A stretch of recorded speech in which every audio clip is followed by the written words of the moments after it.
की चाहे पिया जवानी हमर चरही रे गइला ना। पगले पर हल्ला तो करो। तू पीछे से हल्ला करत रह, तू हल्ला करत रह कि हवा छोड़त रह। एक नंबर गिरबा तो देख लिया नीचे कोनो चोख चीज नहीं खेनो ना तो तोहरे मजा मिले लगी। आदमी बन जीवो। 1 2 3 4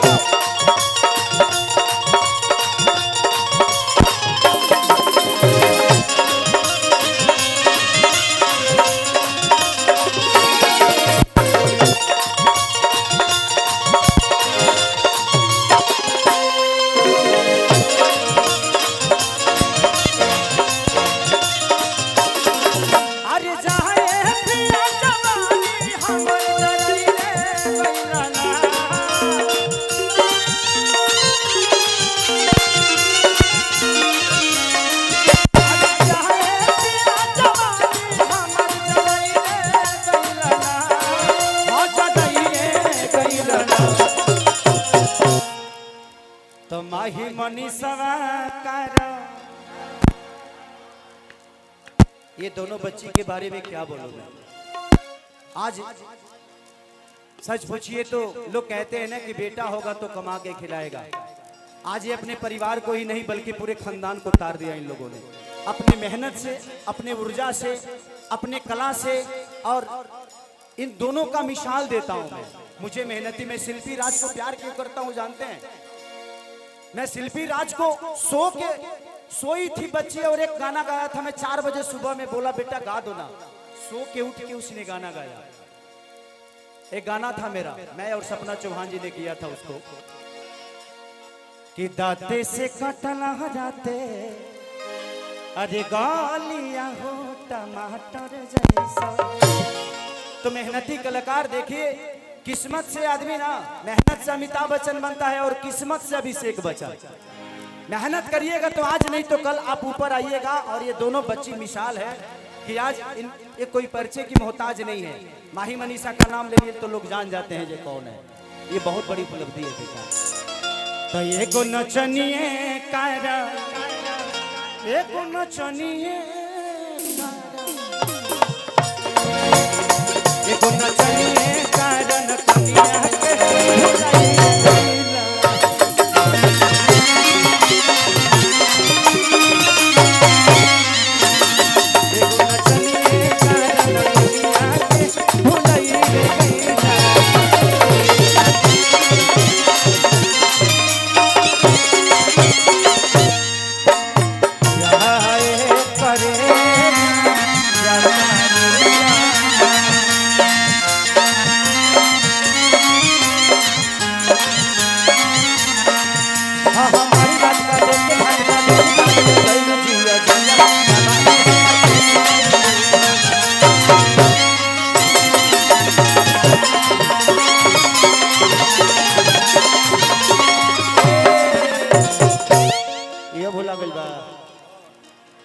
तब लगा था जब के नीचे से निकलल बा। अब बताइए अब के लड़का भुला गई। अब के 6 घंटा पहले ही पैदा भइल होई। अब एकरा मुड़ी में तेल लगले बा। तू तो काहे ना अंदर में रहल हो? कोनो दिक्कत रहल? गरमी ले सले रहल तारा? बाहर आई जरूरी रहल? आ यही बार आई जरूरी रहल? हतना भीड़ में आई बड़ो। एकरा वही में भुला जाए के चाहिए। बाबू चिंता मत कर, तोर बाबू एगो औरी घींचे गइल होई हैं। ते औरी 2 घंटा ने रह गइल त एगो घिंचा जाई। ओकरा बाद तारा दूध जबरदस्ती छोड़े के पड़ी ना तो तोर माई छोड़वा दी कि अब ते मत धर, तोर बाबू धरे लगले। कौन बात ना भाई, जिसका फिल्म है रिलीज करके ऐसे मत छोड़िए आप लोग। फिल्म को ध्यान दीजिए, पोस्टर इधर उधर घूम रहा है प्लीज। जहाँ है इसकी मम्मी चाहे मौसी चाहे जे भी होखे, है लड़का ई तो आदिवासी खानी लागत हो। ई झारखंड से आइल बा का?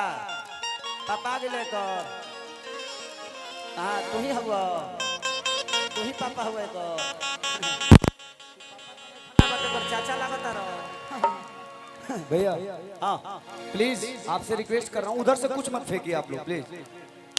अरे आप भाई हैं, आपको फेंकना ही है तो मोहब्बत फेंको पगले, ईटा ढेला मत फेंको। हाँ जहाँ जहाँ चढ़े के बाद चढ़े जा लो, कोनो ऐसा पेड़ बाकी ना रह के चाहिए, जले दो चार गो डाढ़ टूट के अंदर ना चल जाओ, चले तरह लो मनिया मत देखा लो यूट्यूब वाला लो भाई, हमें ही जाता ना बात कहता नहीं, मस्ती खाती कहता नहीं, लोग के हंसे खाती बेकर के तू लोग अलग टाइटल मत दे दी हो। हाँ पहले हम कह देता नहीं, मजा खाती कहता नहीं, तनी मजा ले हल जाला कि आधी आधी रतिया पिया बुलेटियो लेके जाला ओकर नचियो देखे जाला कि नाच के नशा में एक कसियम रोटियो नाही खाला। इधर आइए, हमारे अखिलेश कश्यप जी विवाद के भंडार हैं, ये मेरे जिंदगी में जब से आए हैं तब से मैं निश्चिंत नहीं हूँ। बाबा बाबा आप महापुरुष हैं, आप पैर मत छुआ करिए, आप ब्राह्मण कुल के आदमी हैं और इस धरती पे ब्राह्मण पूजनीय होता है, इसलिए आशीर्वाद दीजिए। मैं कितना बड़ा स्टार हूँ ये मायने नहीं रखता, मैं आपका छोटा भाई हूँ ये मायने रखता है। इनका लिखा हुआ रामायण आप लोगों ने सुना ही होगा, बहुत अच्छा रामायण लिखते हैं। 2 रुपया हो 2 रुपया कि गोरी तोरी चुनरी बझल कौआ जान मारे लहंगाई लखनऊ, चाहे तो रखिया के कजरा है जान कि तनी हमरो गलिया ललकाटी साकावा कि हमारी जान आज हरदी से लेताइल बारी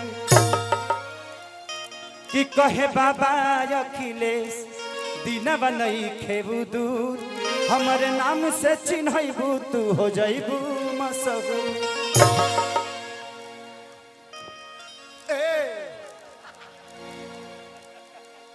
का हो अगर ये बतावा हम मुंह खोलने रहती तो मुंह में ढुक के तू भीतर चल गई रहता, ऐसे मत करो उड़ावे वाला। चलिए अखिलेश बाबा का बहुत बहुत योगदान है और अच्छे अच्छे गाने देते हैं, मैं चाहता हूं कि एक जोरदार ताली अखिलेश बाबा के लिए बजा दीजिए कि आधी आधी रतिया पिया बुलेटियो लेके जाला ओकर नाचियो देखे जाला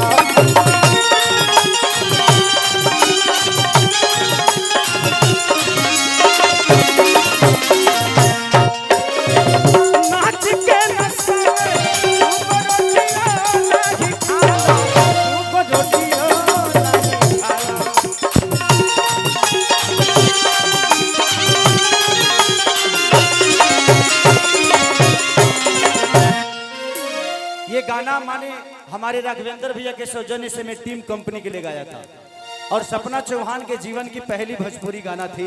आज कम से कम 350 मिलियन आप लोगों ने देख लिया उसको। तो चाहे पिया कमाई कुल्ही उड़ाई रे गैलाना वो उड़ाई रे गैलाना एगो नचनिए कारण एगो नचनिए कारण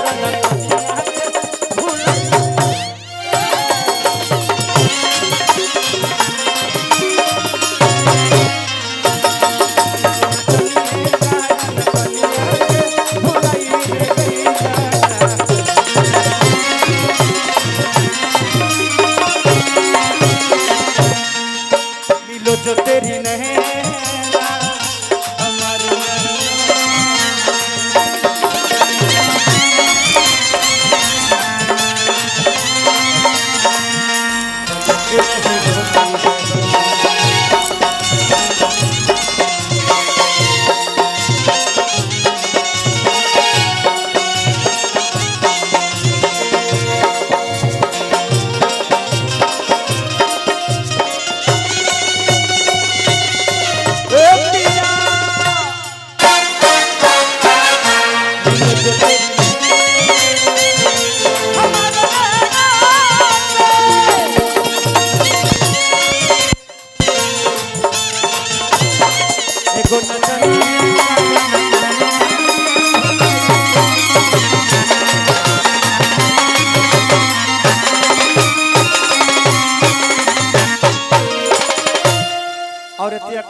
छात्र शक्ति के झावर सिंह भैया की तरफ से बहुत पुरस्कार।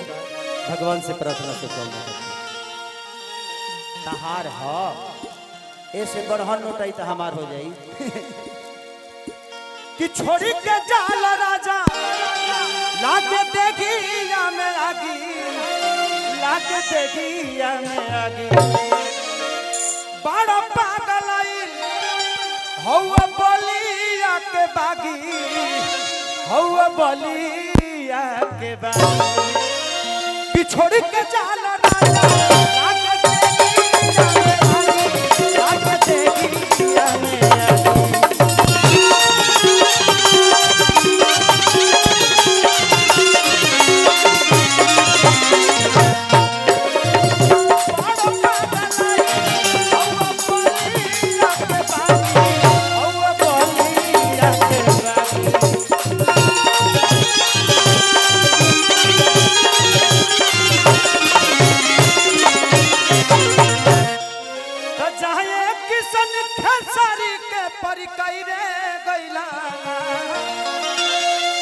हो परी कई रे गई